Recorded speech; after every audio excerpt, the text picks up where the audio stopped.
Hey everyone, never thought I'd be writing one of these posts, but here I am. My name's Dan, I'm 34, and I work as an architect in Austin. I've always been the kind of guy who keeps to himself and not big on drama, just living a quiet, steady life. Or at least, that's what I thought I was doing until recently that I met my wife, Laura, about 8 years ago. We crossed paths at a friend's barbecue. She was outgoing, funny, and had this spark that drew people in. I was pretty reserved back then, but somehow, she managed to pull me out of my shell. We hit it off immediately. I was hooked that we dated for 3 years before getting married. It felt right, like we were building something solid together. She was supportive of my career, and I admired her drive. Laura worked in marketing and had this ambitious streak that I found inspiring. For the first few years, everything felt perfect. We traveled, bought a house together, and even talked about starting a family someday, but over the past year, things started to shift. Laura became distant physically there, but emotionally checked out. She started working late more often, claiming she had new projects and client meetings. At first, I didn't think much of it. Her job had always been demanding, and I wanted to be supportive. But then the late nights became more frequent, and when she was home, she was glued to her phone, constantly texting. That I tried to convince myself it was just work stress, that maybe we were going through a rough patch like all couples do. But deep down, something felt off. The warmth, the connection we once had, was fading, and I didn't know why. That I started to notice little things, the way she'd smile at her phone, the sudden change in her wardrobe, even how she'd get defensive whenever I asked about her day. I wanted to believe it was nothing, but the doubts kept creeping in, and then, one night, I found out the truth. It all came crashing down on a random Thursday evening. Laura said she had a late dinner with a new client, nothing unusual, given her line of work. She'd been throwing around a lot of client dinners lately, and while the old me wouldn't have batted an eye, the growing pit in my stomach told me otherwise. Something felt off. But I still wasn't ready to admit it. She left in a hurry that night, dressed a little too well for a casual business meeting. Her perfume lingered in the air long after the door clicked shut. I sat on the couch, staring at the empty space she left behind, trying to shake off the feeling gnawing at me. But then I saw it, her laptop. Laura never left without her laptop. It was practically glued to her side meetings, presentations, late-night work sessions. It was always there. But tonight, it sat on the kitchen counter, as if daring me to open it. I stared at it for a while, battling with myself. I've never been the snooping type. Trust was the foundation of our marriage, or at least, that's what I'd thought. But the unease wouldn't let me go. Finally, I gave in. That I told myself I'd just check her calendar, maybe see if this dinner was even scheduled. But once the screen lit up and I saw she was already logged into her email, curiosity morphed into something else, dread. That I opened her inbox. First, I scrolled through the usual stuff: work emails, newsletters, the kind of mundane things you'd expect. But then I saw a thread titled, "Last Night," from Mark. My best friend. The guy I've known since college. The guy who was the best man at our wedding. The guy I trusted like a brother. I froze, my heart pounding in my chest, telling myself it was probably nothing. Maybe he needed to ask her something about work. They'd collaborated on a project once. Yeah, I thought, that's all it is. But when I clicked on the email, my entire world shattered. Last night was amazing. I can't stop thinking about you. I hate sneaking around, but it's kind of thrilling, don't you think? I wish we didn't have to hide this from Dan, but it's better this way, for now. I felt like the floor dropped out from under me. My wife and my best friend. The two people I trusted most in the world had been betraying me right under my nose. My hands started shaking as I scrolled through more messages. It wasn't just a one-time mistake, it had been going on for months. There were photos too. Selfies of them together at places she'd claimed were business dinners. Hotel reservations under fake names. They'd built this whole secret world while I was at home, completely clueless. That I sat there in the dark, reading every word, feeling my chest tighten with every revelation. The betrayal wasn't just emotional, it was physical, intimate, and deeply personal. The woman I married, the one I thought I'd build a life with, had been lying to my face, sharing parts of herself with him that were supposed to be mine. That I didn't sleep that night. I couldn't. I just sat in the living room, staring at the door, waiting for her to come home. My mind raced with a million questions. Why him? How long had this really been going on? Did she ever love me, or was it all just a lie? But the worst part wasn't the questions. It was knowing I'd have to face her when she walked through that door.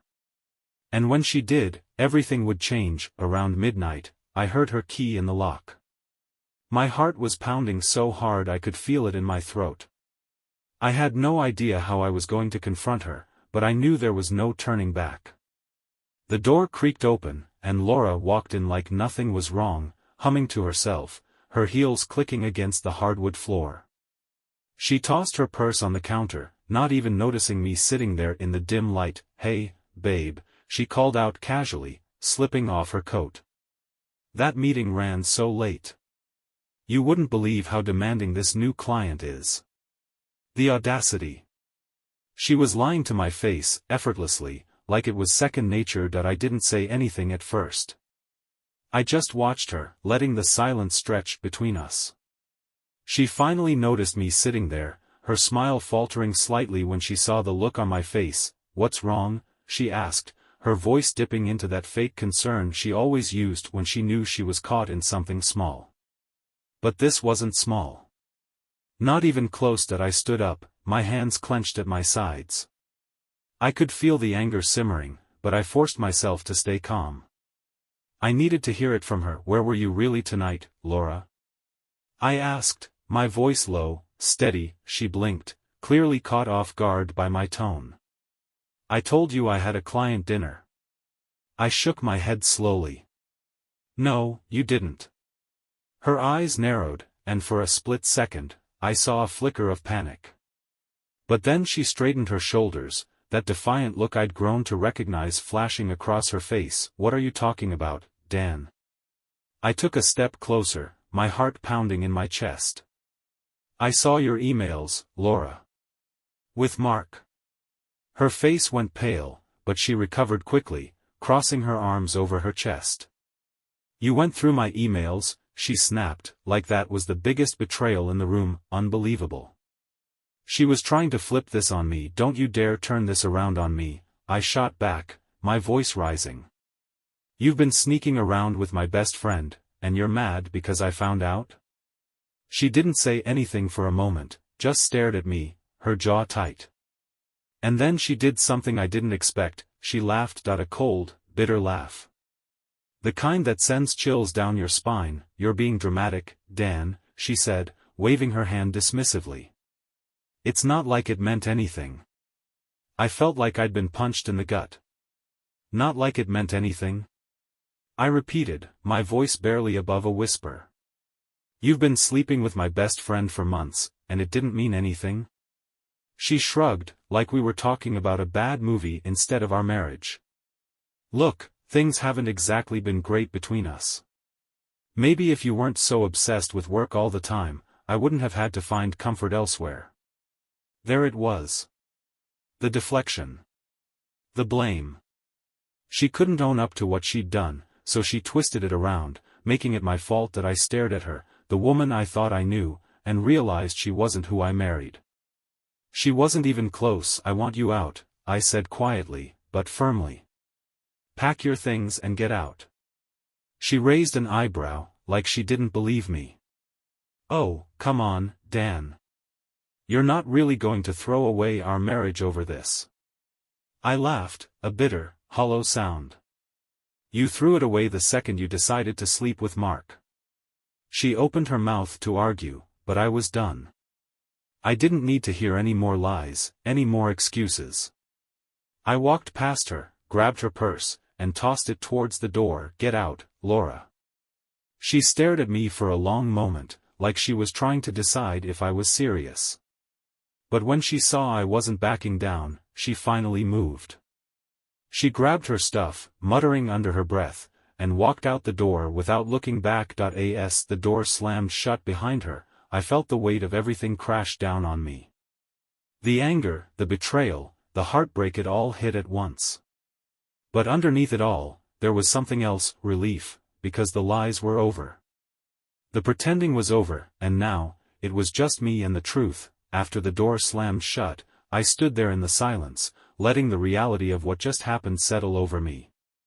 The woman I'd planned to spend the rest of my life with had just walked out the door, not with tears or apologies, but with a shrug and a cold laugh. And the worst part?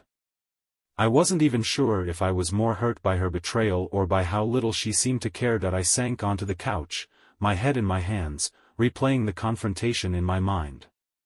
Her face, the casual way she dismissed everything we'd built together, the way she acted like I was overreacting, it all churned in my chest like a storm I couldn't control. How did it get to this point? We were supposed to be partners. We were supposed to trust each other. And yet, here I was, blindsided by the two people I trusted the most in the world. The apartment felt too quiet, too empty. Every little thing reminded me of her: the throw blanket she insisted we buy for the couch, her half-empty coffee mug still sitting on the kitchen counter, the faint scent of her perfume lingering in the air. It felt like I was suffocating in memories. I got up and started pacing, my mind racing. How could I have been so blind? The late nights, the sudden business trips, the way Mark had been distant lately, it was all there, staring me in the face, and I ignored it because I didn't want to believe it. I trusted them. I loved them, and now I didn't even recognize them. I grabbed my phone, my fingers hovering over Mark's number. Part of me wanted to call him, to scream, to demand answers. But what was the point? What could he possibly say that would make this better? Sorry, man, I didn't mean to sleep with your wife. No. There were no words that could fix this. Instead, I scrolled through our old messages, seeing them in a new light. The casual hangouts, the inside jokes, the way he'd always been there for me when I needed him, it all felt like a lie now. I wondered how long he'd been smiling to my face while stabbing me in the back. The betrayal cut deeper because it wasn't just Laura. It was him too. The guy who'd been like a brother to me. The guy who knew everything about me, my fears, my dreams, my trust. I tossed the phone across the room, hearing it clatter against the floor. I didn't care if it broke. Nothing seemed to matter in that moment. Eventually, exhaustion took over, and I collapsed onto the bed. But sleep didn't come. I stared at the ceiling, my mind replaying every moment of our relationship, the good, the bad, and everything in between.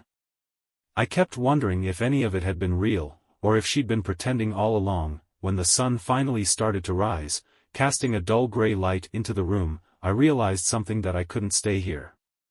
Not in this apartment, not in this life where every corner was tainted by their betrayal. I got up, grabbed a duffel bag, and started packing.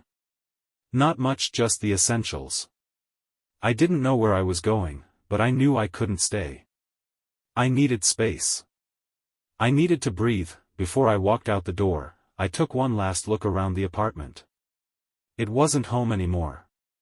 It was just a place where everything fell apart. I closed the door behind me, feeling the weight of finality settle in my chest. I didn't know what the future held, but I knew one thing for sure: I was done living in the shadow of their lies. I drove without any real destination in mind.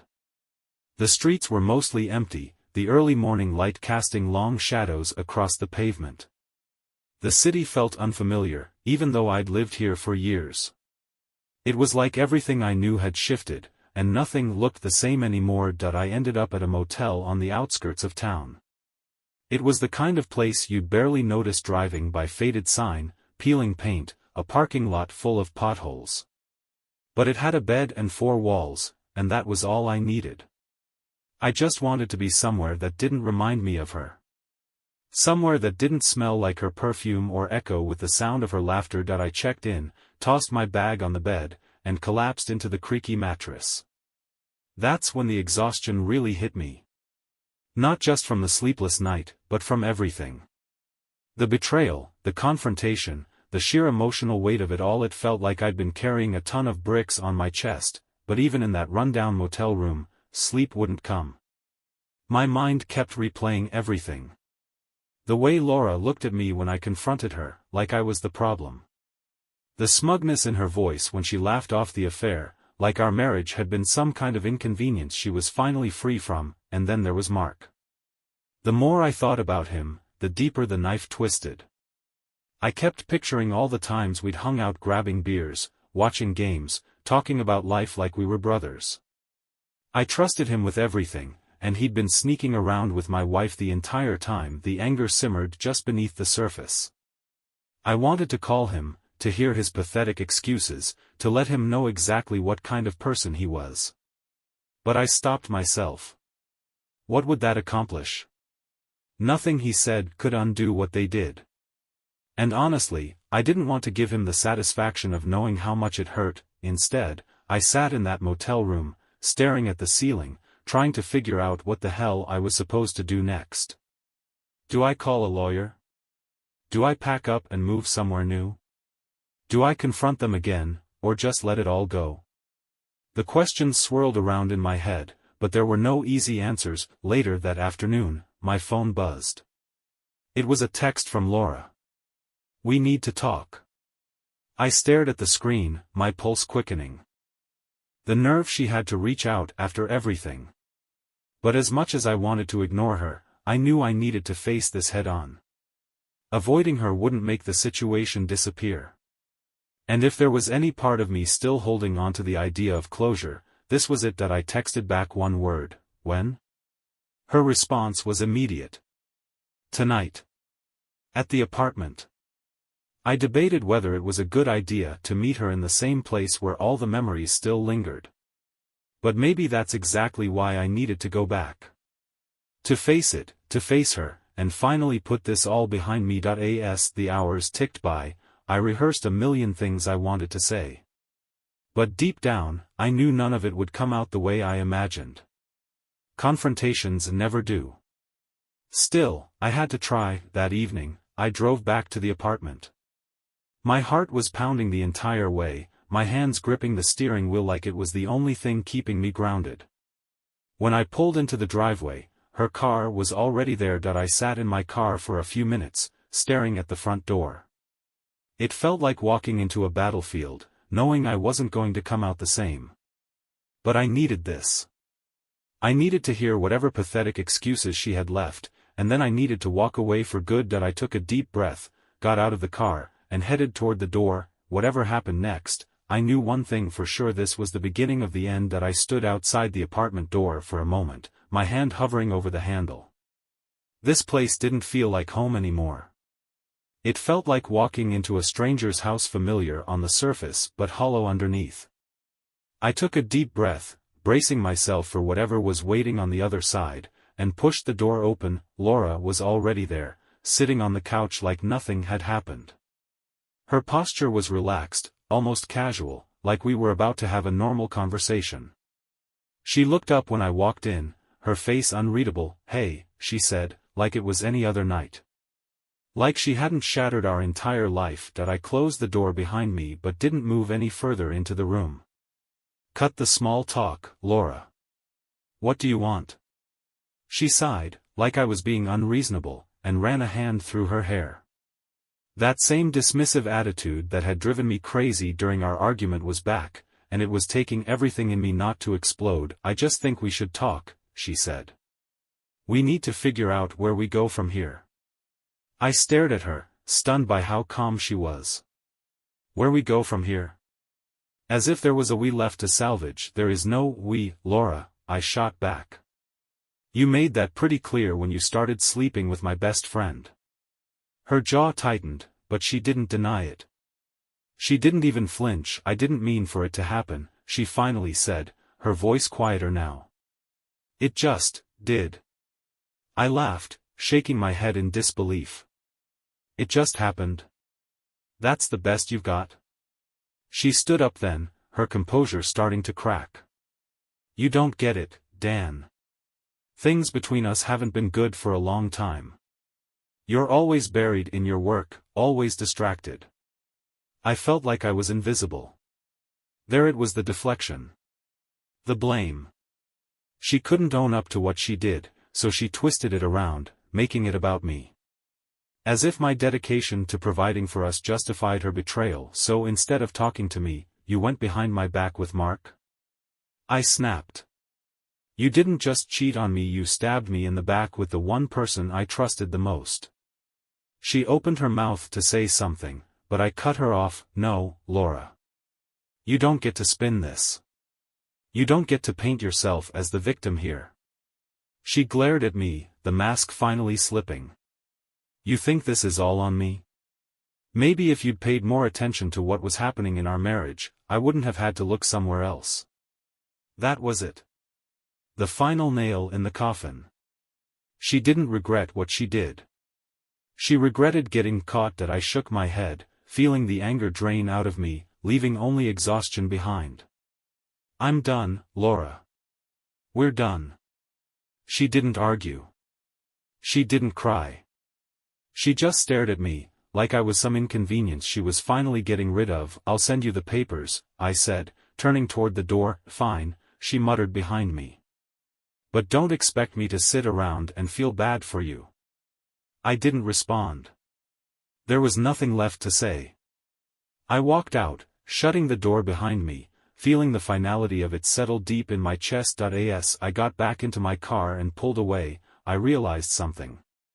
The pain was still there, but it wasn't as sharp anymore. The betrayal still stung, but it wasn't suffocating me like it had before, because now, I wasn't stuck in limbo. I wasn't waiting for answers or hoping for things to fix themselves. I was free. Driving away from the apartment for the last time felt surreal. It wasn't just leaving a place, it was leaving behind a version of my life that no longer existed. The apartment, the memories, the routines, all of it felt like a bad dream I was finally waking up from. But as much as I wanted to believe I was free from it, the emotional weight didn't just vanish. I didn't go back to the motel that night. Instead, I drove aimlessly, letting the city lights blur past me. The streets felt empty, but my mind was racing. I kept thinking about all the moments that led up to this, the missed signs, the excuses I told myself, the blind trust one had in people who clearly didn't deserve it. Eventually, I found myself parked outside Mark's apartment. I hadn't planned on confronting him, but there I was. Staring at the building where my so-called best friend lived, wondering how many times Laura had been here, sneaking around behind my back. The betrayal felt fresh all over again, like ripping open a wound that had just started to scab over. I sat there for a long time, debating whether to go up and knock on his door. What would I even say? Part of me wanted to punch him, to make him feel even a fraction of the pain he'd caused. But another part of me knew it wouldn't make a difference. No amount of yelling or fighting would change what happened. In the end, I didn't go in. I turned the car back on and drove away, leaving him and all of it behind me. Because confronting him wouldn't give me closure.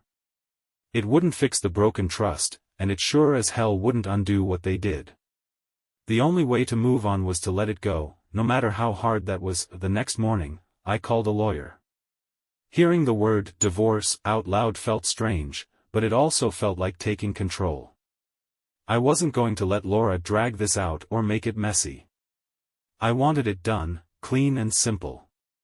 She could keep the apartment, the furniture, whatever.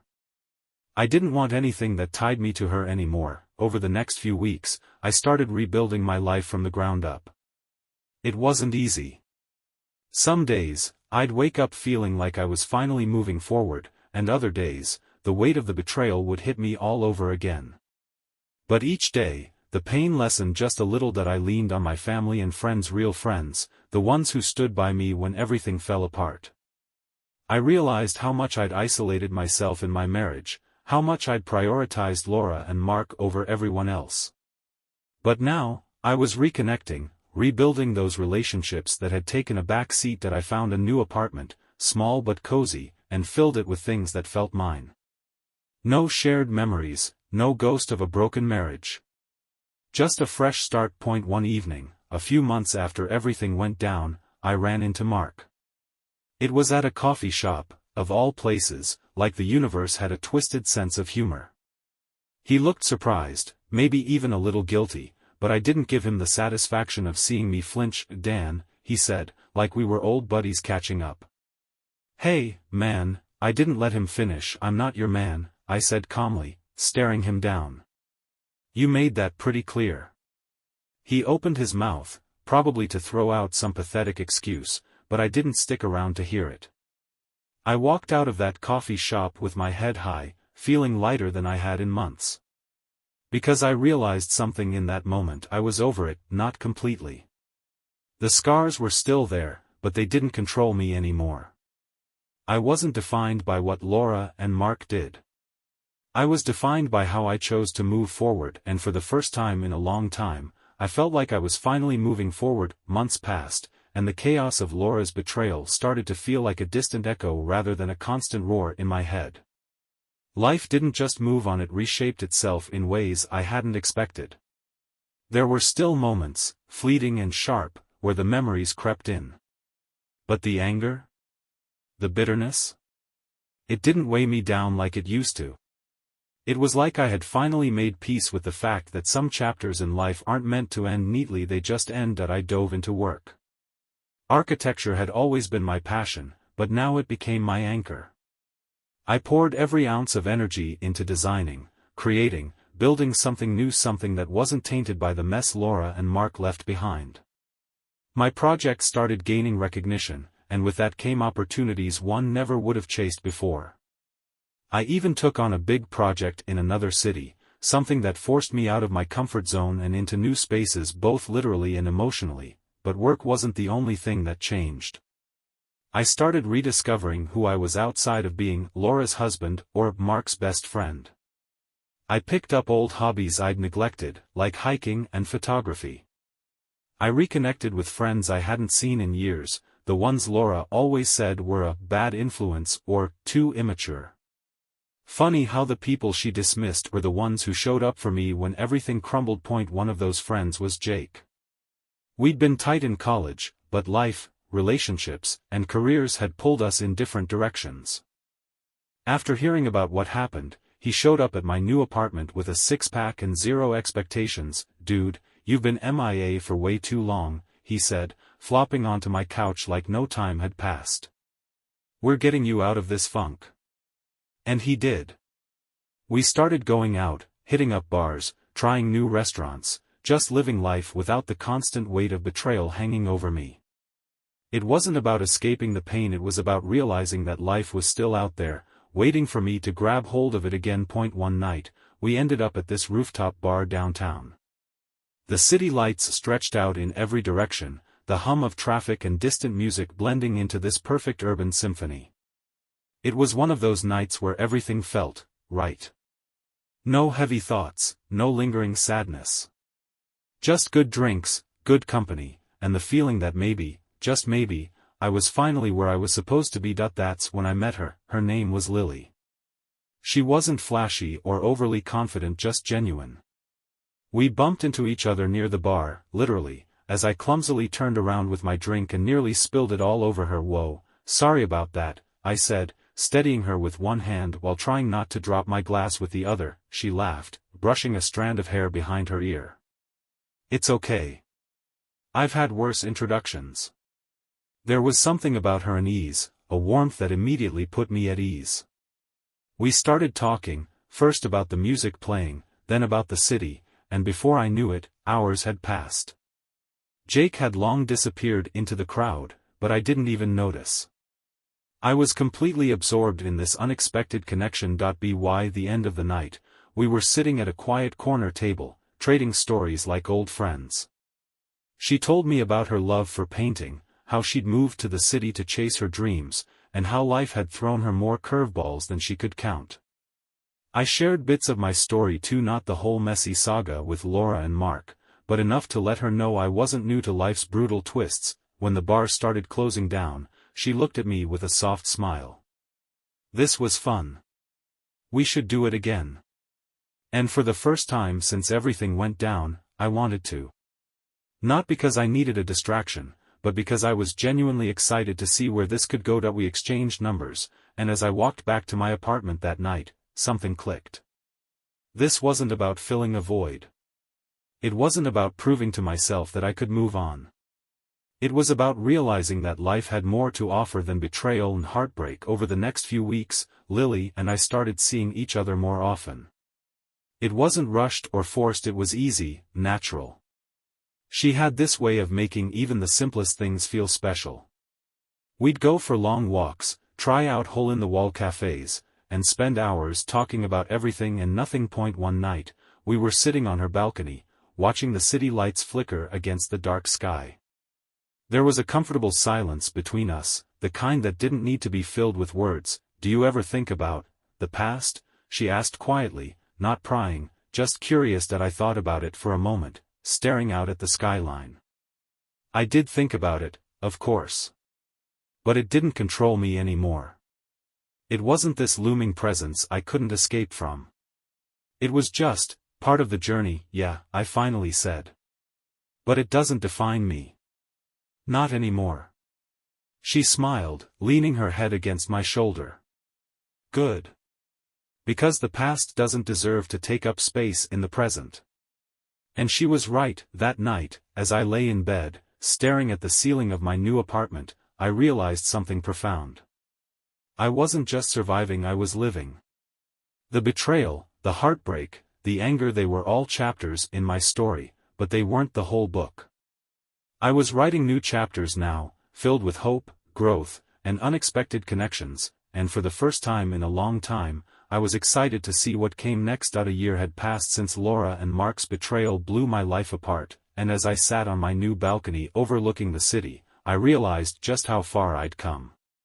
The man I was back then felt like a stranger, someone naive, someone who thought loyalty guaranteed loyalty in return. But life had a way of teaching lessons in the harshest ways, and I'd learned mine the hard way. Lily and I had grown closer over the months, but it wasn't some fairy tale romance that magically fixed everything. It was real. Messy, honest, and filled with moments of vulnerability I never thought I'd share again. She knew about Laura, about Mark, about the nights I still woke up feeling like the betrayal had just happened. And instead of running from that, she stood by me, patient and understanding. One evening, after a long day at work, we were cooking dinner together in my kitchen, something simple, just pasta and a bottle of wine. It was one of those nights where everything felt effortless.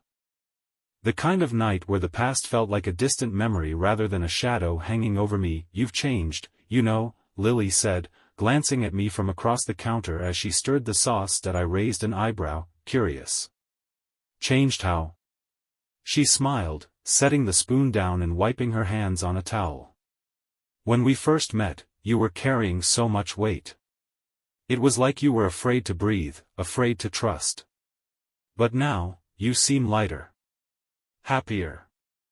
I let her words sink in. She wasn't wrong. I had been carrying the weight of Laura and Mark's betrayal for so long, letting it define every part of my life. But somewhere along the way, between rebuilding my career, reconnecting with friends, and opening my heart to something new, I'd let that weight go. "I think I finally realized that what happened to me doesn't have to control me," I said quietly. "It's part of my story, yeah, but it's not the whole story." Lily walked over, wrapping her arms around me. "That's because you wrote the next chapters. And they're pretty damn good ones." And she was right. I had written new chapters. Chapters filled with growth, with resilience, with rediscovery. The pain hadn't disappeared, but it had transformed into something else, something that reminded me of how strong I'd become. But closure has a funny way of sneaking up on you when you least expect it. One weekend, I decided to visit my parents. It had been a while since I'd seen them, and I knew they'd want to hear about how things were going with Lily. As I pulled into their driveway, my phone buzzed with a notification that it was an email from Laura. For a moment, I just stared at the screen, my heart surprisingly calm. I hadn't thought about her in months, hadn't felt the urge to revisit that part of my life. But curiosity got the better of me, and I opened it. "Hey Dan, I know I'm probably the last person you want to hear from, and I don't expect you to respond. I just wanted to say I'm sorry. For everything. I handled things terribly, and I've regretted it more than I can say. I hope you're doing well." You deserve that. I read the message twice, waiting for the anger to bubble up, for the hurt to resurface, but nothing happened. No anger. No sadness. Just indifference that I didn't reply. I didn't need to. Because her apology wasn't for me, it was for her.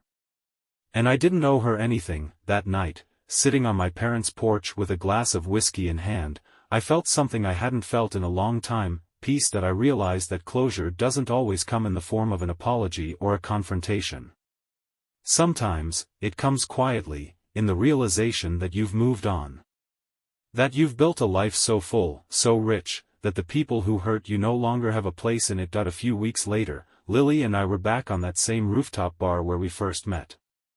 The city stretched out before us, vibrant and alive, and I felt completely at home in a way I never had before. As we clinked our glasses together, I looked at her and smiled. You know, I said, if you'd told me a year ago I'd be standing here with you, I wouldn't have believed it. She laughed, leaning in closer. Life has a funny way of surprising us, doesn't it? And it did. Because life wasn't just about the people who betrayed me. It was about the people who stayed, the ones who showed up when everything fell apart. It was about the new memories I was making, the new love I'd found, and the future I was finally excited to build. As we watched the sun dip below the horizon, I realized something important, that I wasn't just surviving anymore. I was thriving. And no betrayal, no heartbreak, could ever take that away from me. Life has this strange way of moving forward even when you're not sure you're ready. But the truth was, I was ready. More than that, I was thriving in ways I never thought possible after the mess Laura and Mark left behind. But life wasn't quite done teaching me lessons yet. A few months after Laura's email, I received another unexpected message, this time from Mark. I hadn't seen or heard from him since that brief run-in at the coffee shop, and honestly, I preferred it that way. But there it was, sitting in my inbox like an unwanted ghost from the past. Dan, no, I don't deserve a response, but I wanted to reach out. I've been thinking a lot about everything that happened, and I need to say I'm sorry. I screwed up in a way I can't take back, and I don't expect you to forgive me. But you were like a brother to me, and I betrayed that. I hope you're doing better. I really do. I stared at the email for a long time, my fingers hovering over the keyboard. The old me would have felt that familiar surge of anger, would have wanted to rip into him, remind him of exactly what he'd done. But the person I was now? I didn't need that. I closed the email without replying, because closure doesn't come from the people who hurt you, it comes from within. And I didn't need Mark's apology to move on. He was a chapter I'd already finished, and I wasn't interested in reopening it. Around that same time, Lily's art career was taking off in ways neither of us expected. She'd been offered a spot in a gallery out in San Francisco, and while I was beyond proud of her, it forced us to have a conversation we hadn't yet faced. What now? We sat on my balcony one evening, the same spot where we'd shared countless conversations about life, love, and everything in between. But this one felt heavier. I don't want to lose what we have, Lily said, her eyes searching mine. But this opportunity, it's everything I've worked for. I reached for her hand, squeezing it gently. And you deserve it, Lily. You've worked your ass off for this, and I'm not about to hold you back. She smiled, but there was a sadness behind it. What about us? That was the question, wasn't it? After everything I'd been through, the last thing I wanted was to lose someone who'd become such a big part of my healing. But I also knew something important, and I didn't want to be the reason someone held back from their dreams. I'd been on the other side of that kind of resentment before, and it never ends well. We'll figure it out, I said finally. And I meant it. Because love, real love, isn't about keeping someone tied to you. It's about supporting them, even when it means facing uncertainty. We did figure it out. She moved to San Francisco, and we navigated the long-distance thing.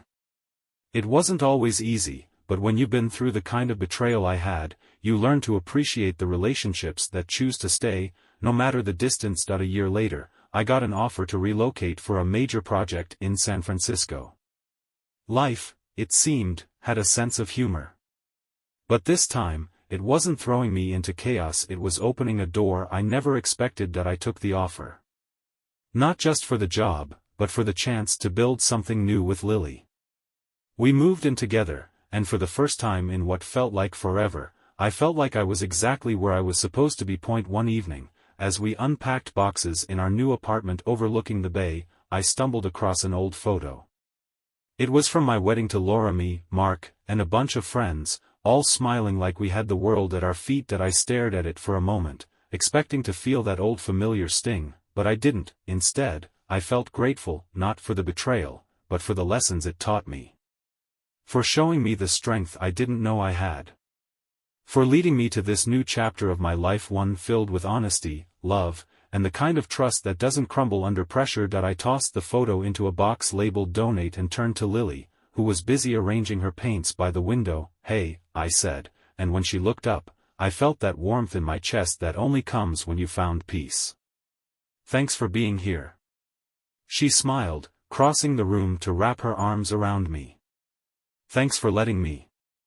And just like that, I realized something I wish I could tell the version of me from a few years ago, the one sitting in that apartment, heartbroken and betrayed. It gets better, the pain fades. The scars heal. And one day, you wake up and realize you're not just surviving, you're thriving, because life isn't about the people who break you. It's about how you put yourself back together.